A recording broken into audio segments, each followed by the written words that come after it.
Semoga yang subscribe diberikan rezeki melimpah dari jalan tak terduga. Dan yang like komen, dimudahkan jalannya menuju surga di hari akhir nanti. Siapa yang tak mendengar nama Qorun? Dia adalah seorang sosok kaya raya di zaman Nabi Musa yang namanya melegenda hingga sekarang. Kisahnya diabadikan dalam Al-Quran, bahkan menjadi peribahasa atau ungkapan di masyarakat guna menggambarkan seseorang yang mirip dengan tabiatnya atau menisbatkan harta yang ditemukan terpendam dalam tanah sebagai harta Qorun. Qorun adalah miliarder kaya raya yang hidup sejaman dengan Nabi Musa. Saking kaya rayanya, Qorun setiap kali keluar dari rumahnya, ia didampingi dengan 300 pelayan laki-laki dan 300 pelayan perempuan.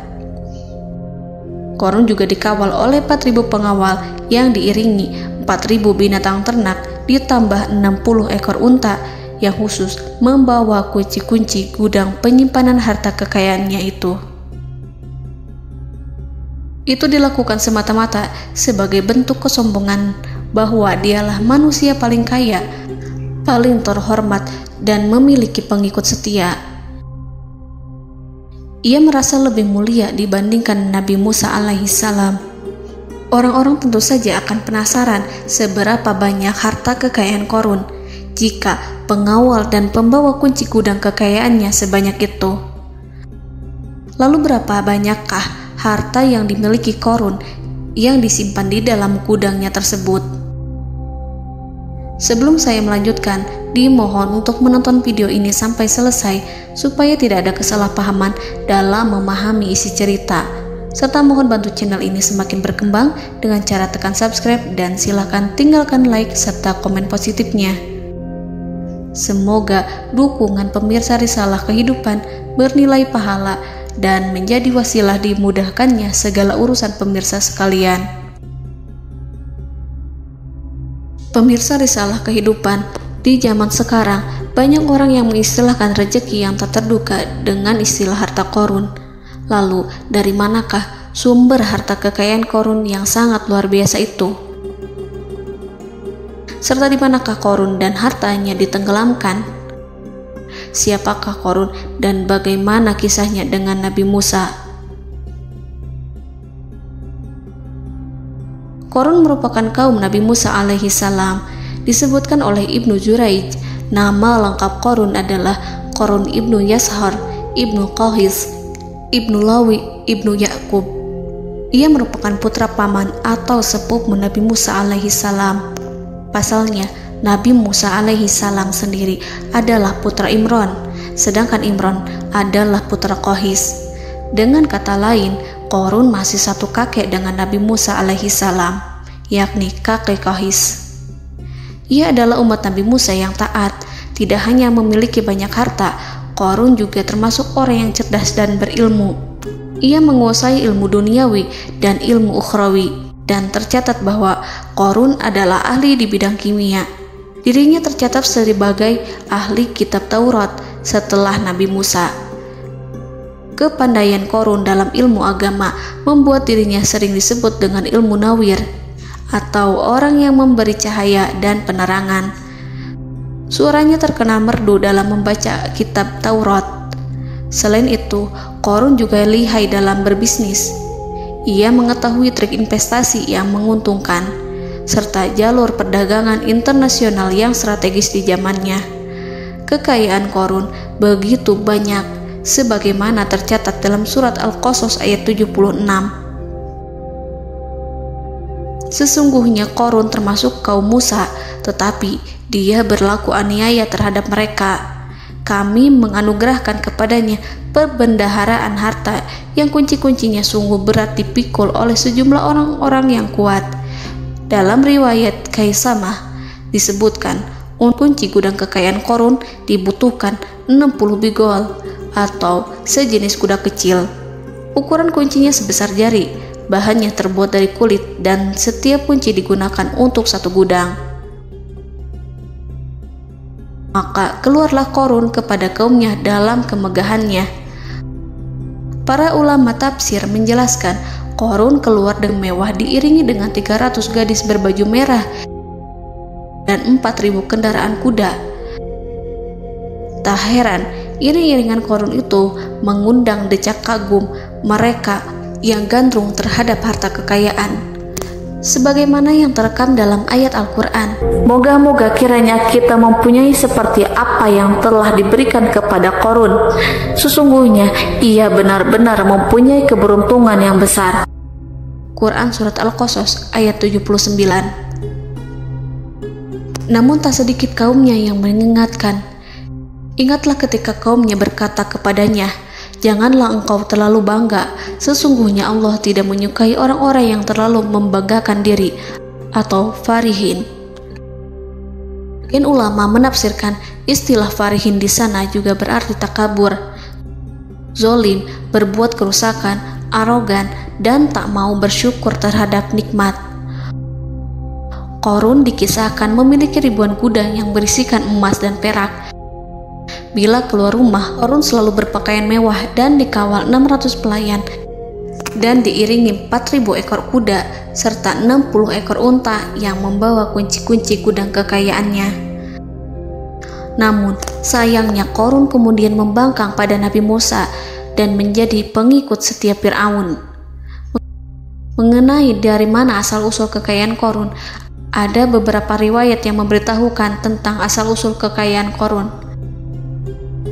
Sumber pertama menyebutkan bahwa jauh sebelum memiliki kekayaan, Qarun hanyalah seorang lelaki miskin yang tidak mampu menafkahi keluarganya. Anaknya sangat banyak. Lalu suatu ketika Qarun datang kepada Nabi Musa. Ia meminta Nabi Musa alaihi salam untuk mendoakannya agar Allah memberikan harta benda yang banyak. Qarun juga meminta Nabi Musa mengajarinya ilmu kimia dan ilmu-ilmu kehidupan lainnya. Qarun dikenal sebagai orang yang soleh dan mengikuti ajaran Ibrahim dengan baik, sehingga tanpa pikir panjang, Nabi Musa alaihi salam menyetujui permintaannya. Allah Subhanahu wa ta'ala mengabulkan doa Nabi Musa. Qarun diberikan kecerdasan luar biasa dan menguasai ilmu yang telah diajarkan kepadanya. Qarun menguasai teori dan praktik pembuatan emas permata dan beragam perhiasan mewah lainnya. Ia juga pakar dalam ilmu arsitektur, rancangan bangunan, penataan kota, dan lain sebagainya. Tidak lama setelah itu, hidupnya berubah. Qarun pun hidup dengan bergelimbang harta. Ribuan gudang yang dimilikinya penuh dengan emas dan perak. Namun, sayangnya, keberuntungan yang didapatkannya membuatnya gelap mata. Qarun mulai hidup dengan penuh pamer, keangkuhan, dan penuh kesombongan. Kekayaan yang diberikan Allah Subhanahu wa ta'ala membuatnya lupa dengan Sang Maha Pemberi. Qarun merasa lebih terhormat dan mulia dibandingkan Nabi Musa. Ia pun akhirnya membelot dan durhaka pada Musa. Ia mengingkari janji-janjinya dulu dan beralih menjadi pengikut Fir'aun yang setia.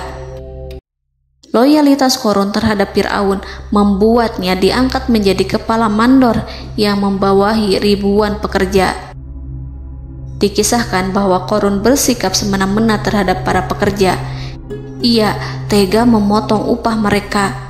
Ia melakukan korupsi demi membangun istana dan kemegahannya sendiri, dan untuk membangun gudang-gudang penyimpanan harta yang telah ia kumpulkan jauh-jauh hari.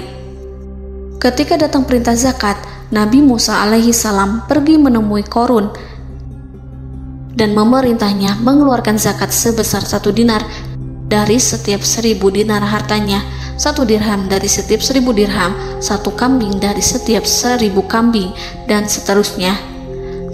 Setelah Qarun menghitung seluruh hartanya, ternyata jumlah zakatnya sangat besar. Kekikirannya pun mulai menghalangi hatinya untuk mengeluarkan zakat. Qarun enggan membayar zakat ketika Nabi Musa alaihissalam menagih zakat yang diperintahkan oleh Allah untuk ditunaikan olehnya. Ketika Qarun dimintai zakat, ia langsung marah dan tidak memberikan sedikit pun kekayaannya. Dia berpikir bahwa harta kekayaan yang dimilikinya didapat dari hasil kerja dan usahanya, dan tidak ada kaitannya dengan siapapun, termasuk Allah Subhanahu wa Ta'ala. Janji Qarun untuk lebih taat beribadah dan membantu sesama jika diberi kekayaan oleh Allah dilupakannya.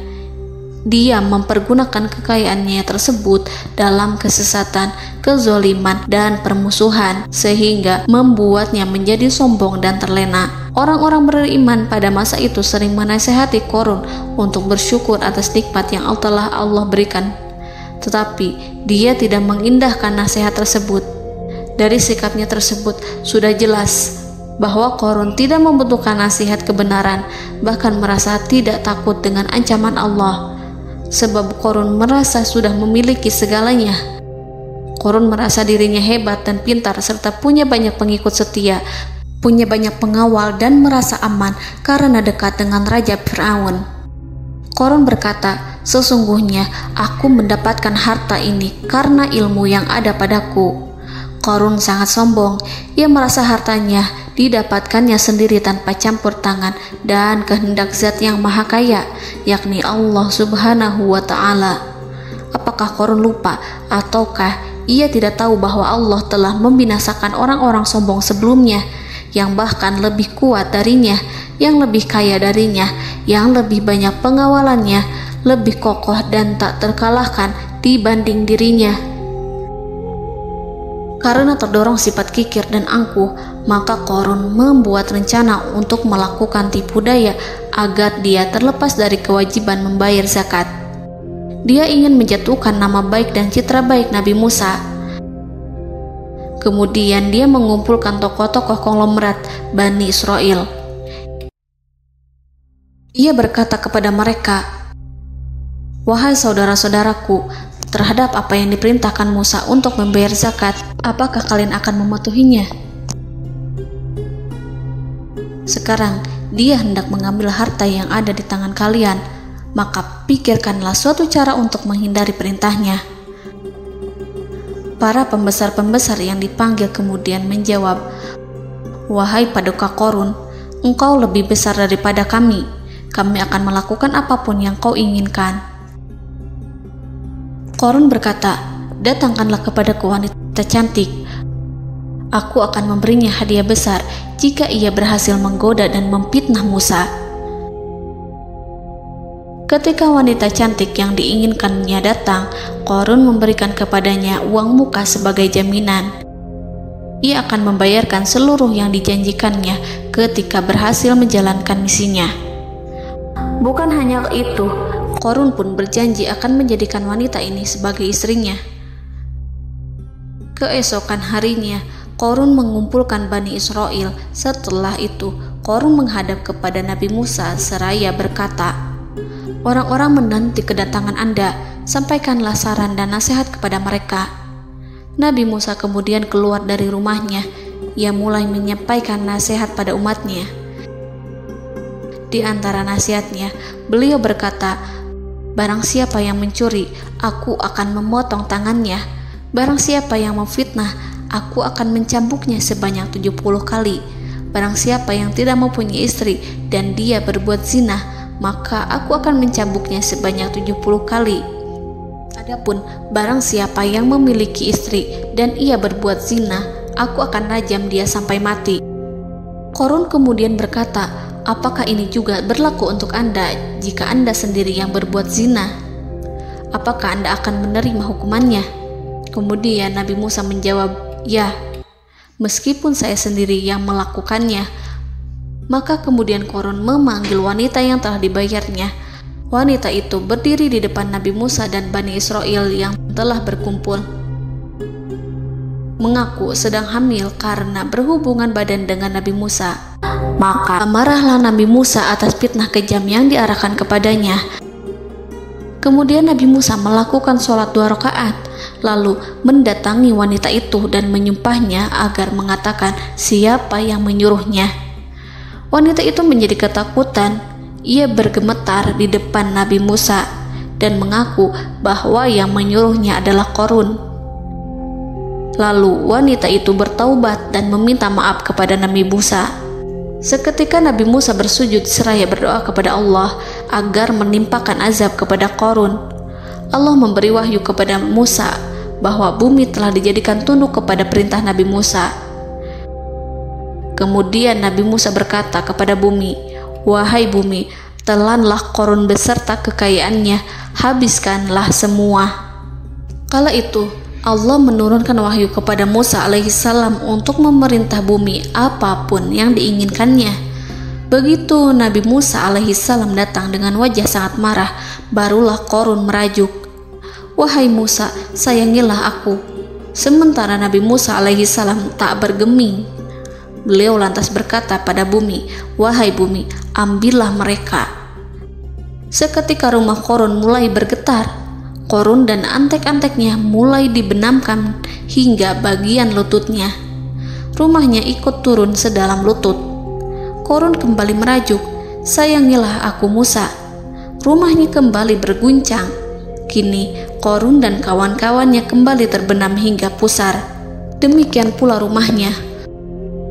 Qarun terus merajuk, "Wahai Musa, sayangilah aku."